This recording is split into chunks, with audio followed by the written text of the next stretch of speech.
Bien, son las 5:49 de la mañana, señores. Leonel Fernández ayer tuvo su acto en el Estadio Olímpico. Dice que nadie sembrará cizaña con la intención de dividir al Partido de la Liberación Dominicana. Eso lo hizo durante un acto multitudinario en el que presentaron los distintos equipos de campaña con que cuenta a nivel nacional. Y ahí dijo contar con más de la mitad de altos dirigentes y miembros del Partido de la Liberación Dominicana, al recibir el apoyo de más de 320 miembros del Comité Central de los 623 miembros. Entonces, ¿qué rayos es lo que Leonel está hablando de que nadie va a dividir el partido cuando él mismo dice, no vamos a dividir el partido, pero aquí están los míos? Entonces, dice, aquí están los que me apoyan, más de 320 miembros del Comité Central de los 623 miembros. Yo creo que de cierta manera eso implica, eso revela lo que es una división clara de tendencias dentro de lo que es el Partido de la Liberación Dominicana, y él mismo lo estaba demostrando dentro de esa actividad. Entonces aquí dice que de los 102 diputados que ganaron en las elecciones del 2010, al doctor Fernández le apoyaron 60.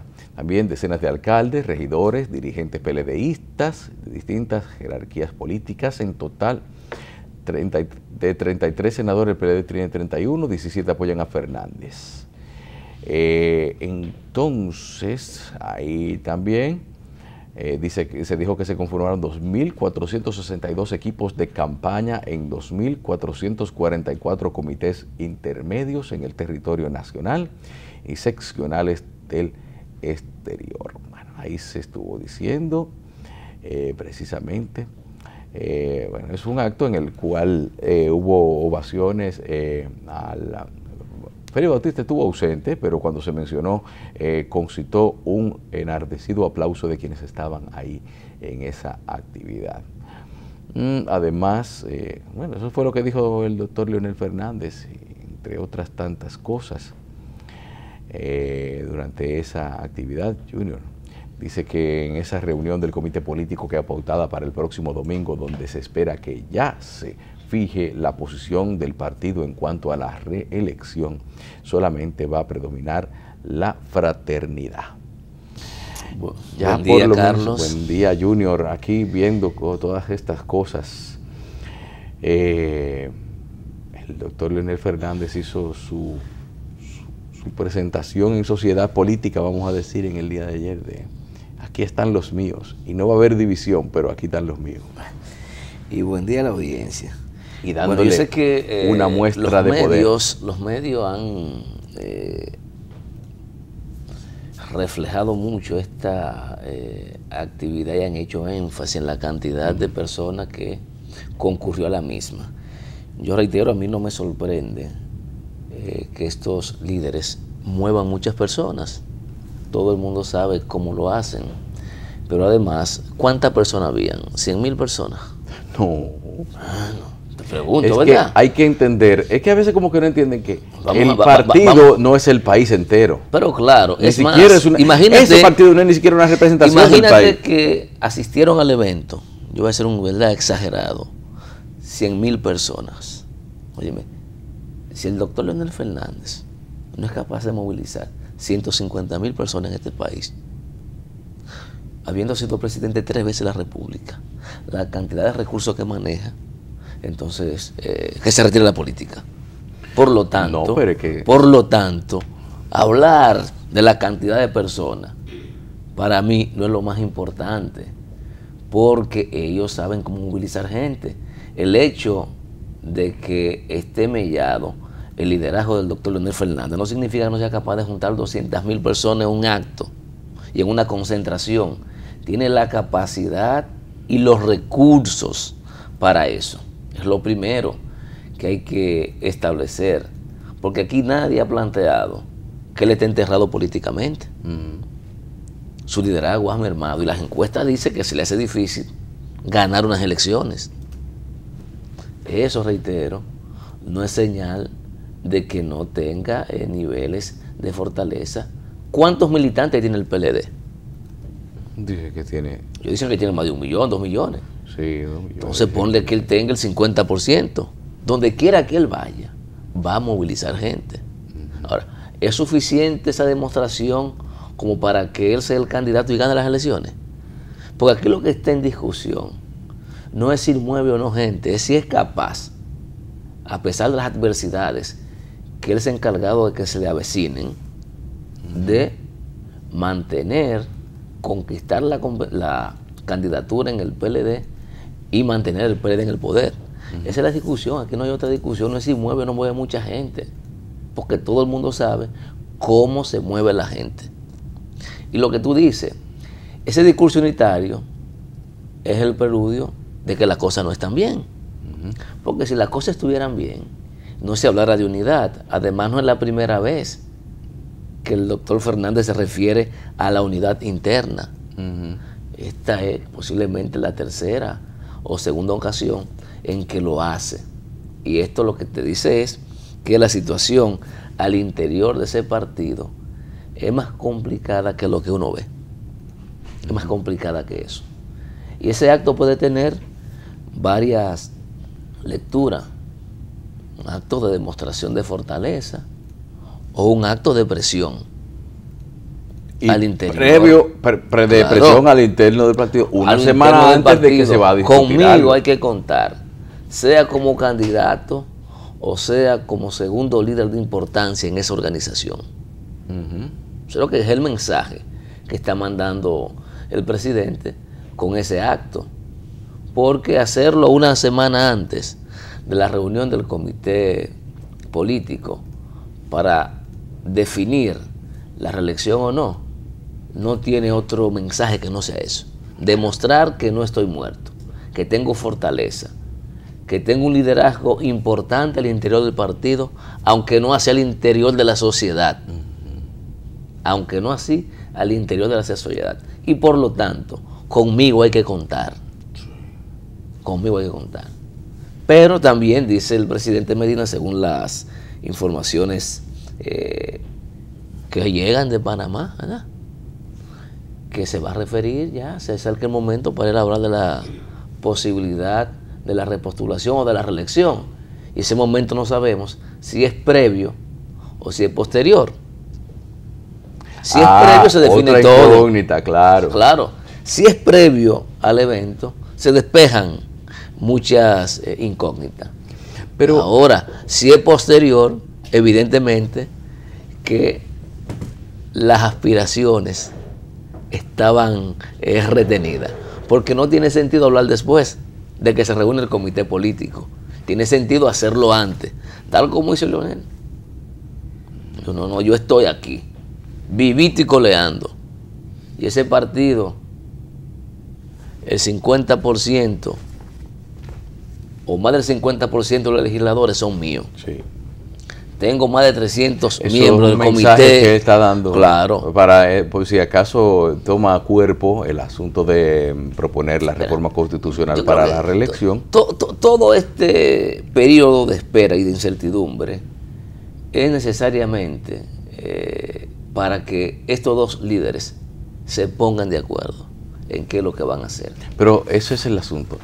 ¿Tú crees que queda ahora la expectativa, quizás hasta la simple expectativa de saber qué podría decirse en ese encuentro? Ya les roba un poquito de impacto mediático a ese encuentro del doctor Fernández con su dirigencia en el día de ayer, porque realmente ahora la expectativa es, oye, ¿qué se va a decidir ahí? ¿Qué va a hacer el gobierno? Yo creo que lo normal... Dime una cosa, Jim. No, yo pienso que la expectativa ahora es... presidente? ¿Qué es lo que el presidente va a decidir en términos de las propuestas de que asuma la responsabilidad de repostularse? Es lo único, porque está claro que Leonel Fernández está buscando la nominación presidencial de su partido.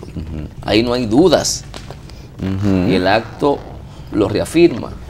Y reafirma, además, que ese acto garantiza el triunfo y la unidad del PLD. Eso es lo que él ha dicho. Ahora, te reitero, lo que tenemos que ver es si el presidente va a hablar hoy, va a hablar mañana o si va a hablar el viernes o el sábado, un día antes de que se discute el tema. Porque te reitero, hacerlo después de la reunión del comité político posiblemente no tiene sentido. Porque si dice no, antes de, ya no hay necesidad de discutir el tema. Ahora, si realmente él tiene aspiraciones, tiene también que manifestarlo antes, para que esto pueda influir en la reunión del comité político. Lógicamente, sus dirigentes de la corriente que él encabeza, yo entiendo, deben tener alguna seña, porque ya estamos a la hora cero y fíjate, persisten las iniciativas reeleccionistas. Mira, ahí estuvo Radamés Jiménez diciendo que la convocatoria que la modificación de la reelección de la Constitución tendría que ser inexorablemente, no sé qué palabra utilizó, pero dijo que tenía que ser convocarse mediante imprescindible. Imprescindible un referéndum. Dime una cosa, ¿cómo se convoca un referéndum?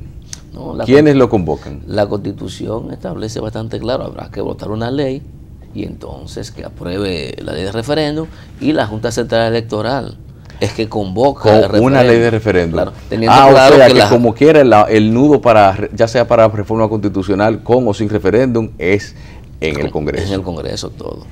Ahora también sobre este tema y sobre otros muchos de la Constitución hay diferentes opiniones. Y yo creo que muchas de estas cosas tendrán que llegar en su momento al Tribunal Constitucional para que establezca el criterio uniforme de interpretación de todos estos principios constitucionales que generan dudas al momento de interpretarla. No solamente duda a la población en sentido general, no solamente hay diferencia entre los expertos constitucionales, sino también entre los expertos de interpretación que hacen los jueces ordinarios de diferentes contenidos expresados en nuestra Constitución. Y ese tema en algún momento tendrá que ir también al Constitucional, porque tú recordarás, hay por lo menos dos corrientes en este sentido. Uno que cree que es necesario la convocatoria de un referéndum aprobatorio por entender que se trata de un derecho fundamental como es el derecho de elegir y ser elegido. Otros entienden que no debe haber ningún referéndum aprobatorio para que se pueda lograr la reelección del presidente previo a la modificación constitucional. Y otros, en los que yo me incluyo, que independientemente de que la Constitución lo mande o no, ese plebiscito debe ser previo. Que es lo que creo. Sí, debería ser previo. Porque si a la población no le interesa que se modifique la Constitución, si no le interesa que se restablezca la reelección, entonces ¿por qué hacerlo? ¿Por qué hacerlo? No hay razón. No, mira, ya hay muchas otras cosas. Es decir, ya la situación no solamente se vislumbra solamente que se necesitaría, que sería propicio el referéndum para hablar solamente de reelección, porque ya ahora mismo tenemos un asunto que se demuestra una debilidad institucional al nivel de las altas cortes, que la gente quiere manifestarse con respecto a eso, o quizás podría utilizarse de alguna manera un referéndum para pedir quizás algunos cambios al respecto. Y hay muchos otros temas también de cosas que quizás constitucionalmente podrían no considerarse claras. Yo vuelvo y te digo, lo que están planteando al referéndum no lo están planteando como la necesidad de un ejercicio de democracia directa, como un ejercicio de control social, sino como un obstáculo para que la Constitución no se modifique. Lo están poniendo como obstáculo. Es un obstáculo, Sí. Sí, pero y de hecho, digamos que en ese sentido la primera piedra la puso el presidente de la Junta Central Electoral, que en un momento se refirió al tema. Al costo que tendría. Al costo que tendría. Bueno, más caro nos saldría tener que ir a 2 vueltas si no vamos a un referéndum y se aprueba la reelección. Entonces nada más hay que hacer 2 vueltas, la del referéndum y la de votar ya por el que va a ganar. Pero ese referéndum consultivo no está establecido en la Constitución, pero tampoco está prohibido. No, entonces. Es decir, que solo depende de la voluntad política de los legisladores para hacerlo. Y para mí tiene sentido el consultivo previo antes que el aprobatorio, que no me opongo a él. Pero si la gente no quiere reelección, lo dice antes y se acabó la discusión. Pero fíjate, ya el comité político, que parece que es quien tiene la llave para definir si en el país hay reelección o no, y no la población, sobre todo por lo que he dicho siempre, la importancia del tema, lo que ha implicado esta figura históricamente en la República Dominicana, que reitero que per se no es mala. Mala ha sido la forma en cómo la hemos utilizado y las debilidades institucionales que hemos tenido, que han hecho de esta figura un traje a la medida del gobierno de turno o del partido de turno, que eso es lo malo. Porque yo reitero, los pueblos tienen derecho a, cuando entienden que un gobernante está haciendo una buena gestión, a eso, a que se someta nuevamente y que de manera libre se exprese en las urnas y diga sí o no, como lo han hecho en otros países en la época moderna. Te pone el caso de Venezuela, el caso de Ecuador, el caso de Bolivia, el caso de Brasil, Nicaragua. Todos estos países tienen permitida la reelección y muchos de ellos en el último lustro han avanzado mucho, y han avanzado mucho porque esos gobiernos habían estado haciendo gestiones sociales que impactaban positivamente en la mejoría de la calidad de vida de esos ciudadanos. Bueno, vamos a una pausa, vamos unos mensajes y en breve estamos de regreso con más. Gracias por continuar con nosotros aquí en Revista 110. Son las 6:09 de la mañana. Junior, vamos a ver entonces que seguimos hablando de lo que tiene que ver con lo de la convocatoria. Entonces ya el próximo domingo se consuma todo. ¿Tú crees que o podría quizás anunciarse alguna solución intermedia? Bueno, es que la llave para la discusión ahora del tema, ¿sabe quién la tiene? Decía Francisco Javier que la llave de la reelección la tiene Leonel Fernández, pero que Danilo tiene la llave del triunfo.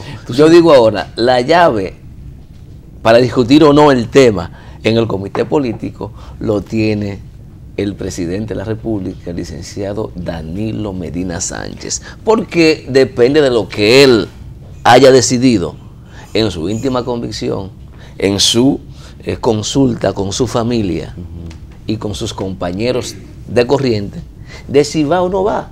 Porque si no va, ya como estrategia para mantener la unidad monolítica de su gobierno, se cae. ¿Por qué? Porque, y si el comité político decide abrir las puertas a la reelección, él va a decir que no. Porque ¿por qué permitió que se discutiera el tema si no le interesaba? Reflexiono yo así, ¿verdad? Tú sabes que, de manera ingenua. Tú sabes que lo que uno lamenta de todo esto, oye, ahí se demuestra la falta de institucionalidad del país. Uno habla mucho de eso, pero ya el hecho de que en una reunión de un grupo de una treintena de personas, en un cuarto de reuniones ahí que no tiene carácter oficial, que es la dirigencia del partido en el poder, pero que no tiene carácter, no es una institución establecida mediante ley, se decida, la llave de lo que es decidir acerca de lo que es el futuro de asuntos institucionales en República Dominicana. Ya te demuestra que quizás hay mucho de lo que es el futuro del país secuestrado en muy pocas manos. ¿Tú ves? Porque el hecho de que sea un grupo de peleadistas quienes decidan lo que le conviene al país, es decir, que no haya un mecanismo institucional, un congreso, una entidad representativa electa directamente con representatividad del poder popular que pueda decidir eso. Sí, pero el problema de la institucionalidad no podemos reflejarlo solo al comité político del PLD, porque si fuera el PRD, entonces fuera el Comité Ejecutivo Nacional que tuviera que definir el asunto. Sí, claro, el hecho de que por eso es la insistencia mía en que el tema de la reelección es un tema que trasciende la barrera de los políticos, la barrera del Congreso, y es un tema de interés nacional. Y como tema de interés nacional, debe ser sometido a la consideración de la población. Lógicamente hay quienes quieren plantearlo después de que el palo esté dado. Digo, evitémonos eso, evitémoslo, hagamos la consulta previa, hagamos un ejercicio de democracia participativa, un ejercicio de control social, que es lo que debe permitir que esta sociedad avance, porque mientras la institucionalidad dependa del criterio de unos pocos, no vamos a avanzar como país. Vamos a avanzar como país. Y yo tengo una queja permanente, que aquí he hablado mucho de democracia, pero esa democracia la secuestran unos cuantos, ya sea en el Congreso, ya sea en el partido o en la Junta de Vecinos, porque aquí en la práctica no creemos en el ejercicio democrático, no creemos en la participación de la gente, no creemos en el control social, no creemos en la rendición de cuentas. En la práctica hacemos totalmente lo contrario, para que nada de eso se haga efectivo, para que esos principios, y reitero, que nos definen como un Estado social, democrático y de derecho, se queden solo en principio. No hacemos nada para traducirlo en realidad. ¿Qué es lo que estamos haciendo para eso? Absolutamente nada. Ahora, los pueblos, la población, tiene el derecho de empoderarse de esos principios y exigir que se cumpla con las cosas positivas y las cosas negativas de esa Constitución, hasta que se pueda modificar. Ese sí es una responsabilidad social. Exigir de las autoridades el cumplimiento. Y ahí no se puede flaquear ni transigir. Hay que mantenerse en esa óptica, porque es la única forma de ir ganando espacio y de que podamos crecer institucionalmente. Y yo, aunque sea reiterativo, para mí el ejemplo de la lucha del 4% marca un precedente en la República Dominicana. No solo porque se conquistó, sino porque pudo lograr la generación de un sujeto social en el que no solamente los sectores vinculados a la educación, sino que ahí coincidieron todos los sectores sociales de la República Dominicana, todos, y por eso se hizo posible. También hay que decir, no todos perseguían lo mismo en esa lucha. No. Hay quienes perseguían recursos para que la educación mejore. Hay quienes querían un 4% para hacer negocio. Pero lo importante era que había un punto de coincidencia, aunque el objetivo y la estrategia de cada quien era diferente. ¿Tú sabes uno para hacer negocio y otro para que mejore el sistema educativo. Tú sabes que se ven ciertas similitudes ahora mismo en cuanto a lo que es el reclamo de institucionalidad en el sistema judicial con respecto y de que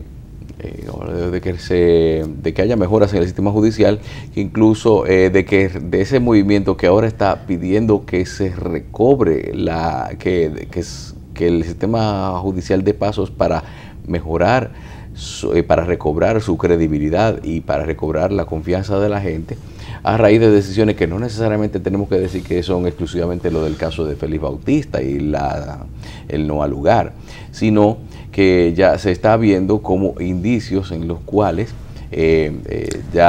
podría haber un deterioro, vamos a decir, una progresiva pérdida de confianza en el Poder Judicial y consecuencias lamentables derivadas de esto. Entonces vemos quizás que movimientos sociales también se están aglutinando, distintos que en algún momento enarbolan hasta banderas antagónicas entre ellos, sí, pero que ya tienen por lo menos hay un elemento al propósito común, que es el asunto de adecentar la justicia, ya están cerrando filas. Y el empresariado, perdón que te interrumpa, ya el hecho de que el sector empresarial esté participando en eso ya le da, como le dicen, como podría decirse, el apoyo, que podría decirse quizá el carácter que muy semejante a lo que tenía la lucha por el 4% también. Sí, todo el mundo coincidía, pero igual cada quien tiene intereses diferentes. Hay quienes están planteando la reforma al sector judicial de manera sincera, otros están planteándolo para abrir una brecha y colocar su gente. Ah, también. Porque Sí, las pero cosas son así. hay que tener su ojo visor al respecto. Claro que sí. Ahora, pero yo digo, igual, ojalá eso genere eso. Ojalá genere y que la gente dentro de el ordenamiento institucional, a través de las movilizaciones sociales como se estaban haciendo y como se hicieron el 4%, que no hubo necesidad de recurrir a métodos que incomodan a la gente, como es la quema de goma. No hubo necesidad de eso. Igual puede hacerse en el proceso de demanda, de transparencia y de castigo a la corrupción. Eso se puede hacer, pero igual, el tema del pacto eléctrico debe ser un tema de la sociedad dominicana. ¿Por qué dejárselo solo al gobierno, a los empresarios? ¿Por qué? Si ellos siempre han sido los que han manejado el tema y son los responsables del problema eléctrico que tenemos. ¿Debió la sociedad empoderarse de eso? Como debe empoderarse el tema de la transparencia en el manejo de la fijación de precios de los combustibles. Pero igual, como debe involucrarse en el tema del pacto fiscal, que de hecho en esta gestión se reitera, no se va a abordar, y es una violación más, por ejemplo, a la Estrategia Nacional de Desarrollo. Y esa ley que establece la Estrategia Nacional de Desarrollo debería ser asumida por todos los sectores de la República Dominicana para sentar las bases necesarias para que como sociedad podamos ir cambiando. Y además ese cambio debe expresarse sucesivamente en una mejoría sustancial, no solo en los servicios, sino en la calidad de vida de la gente. Porque en definitiva lo que persigue esa ley es eso, que los y las dominicanas tengan unos niveles de vidas y un nivel institucional mejor. Y en esa dirección es que tenemos que caminar de mano a que las cosas puedan cambiar en la República Dominicana, y que con los instrumentos que tenemos, con lo que tenemos hoy día, porque no hay otro, sean lo que asumamos como bandera de lucha para reivindicarlos. Para reivindicarlos. Esa tiene que ser y debe ser la estrategia a seguir en estos momentos, Carlos. Tú sabes una cosa, que después de esa sentencia de los Félix, que demuestran cierta debilidad, o sea que a juicio de la gente fueron, el no al lugar fue injusto porque había razones para... Hay un par de PLDistas presos también, que los jueces ya se recogieron, que dicen espérate, hasta que no se enfríe la cosa, esta gente hay que tenerlo aquí guardado. Esto no podemos, porque existe la posibilidad de que otros PLDistas que estén sometidos por otros casos, no necesariamente por corrupción. Por ejemplo, el alcalde de Vallaguana va a seguir preso, porque no lo pueden soltar ahora, porque ahí sí que la cosa se pone grande. Sí. Dicen, ay, pero es que todos los PLDistas van a soltarlo, no importa lo que hayan hecho. Y también hay otro. Hay un regidor del PLD en Monteplata que le dio golpes a su mujer, que intentó matar a su esposa, que ese tampoco va a salir por todo este tiempo, porque la cosa entre Félix Bautista y Félix de San Francisco la calentaron demasiado. Ahora mismo ya, y es lo que te digo, si fuera una justicia justa e independiente, conociera esos casos sin problema. Claro. Definitivamente no se dejara llevar por una presión mediática y no tuviera, ahora mismo por tanto que habla la justicia tanto que se habla de evitar que los jueces actúen por percepción pública. Ya hay dos casos que definitivamente están completamente condicionados a su desarrollo y a su juzgamiento por la percepción pública. Ahora esos dos últimos. Sí. Y posiblemente y si por cosas de la vida no hay elemento incriminatorio suficiente y lo sueltan, van a decir también que eso son cosas que tienen que ver con lo que un sistema judicial no se puede manejar así. Imagínate tú que lo que tú has planteado, que no existan elementos para mantener a esas personas en prisión. Hipotéticamente, hay que recordar, hay uno que está acusado de haber ordenado mandar a asesinar a un regidor, pero colega de su partido. Un colega tuyo pero además el otro está acusado de haber atendido a la mujer, como dicen. Sí, de haberla la majó. De haberla atendido, como dicen en los barrios. Entonces, ahí es muy difícil también que se pueda abrir la posibilidad de que esta persona, en caso de confirmarse que efectivamente la golpeó, que le den una garantía económica como medida de coerción, porque con todos estos antecedentes y la cantidad de violencia intrafamiliar que se genera en la sociedad dominicana y que todas han estado precedidas, lamentablemente, de una denuncia o de una medida de coerción consistente en presentación periódica o alejamiento, terminan acercándose y convirtiendo a sus parejas o en su pareja en víctimas mortales.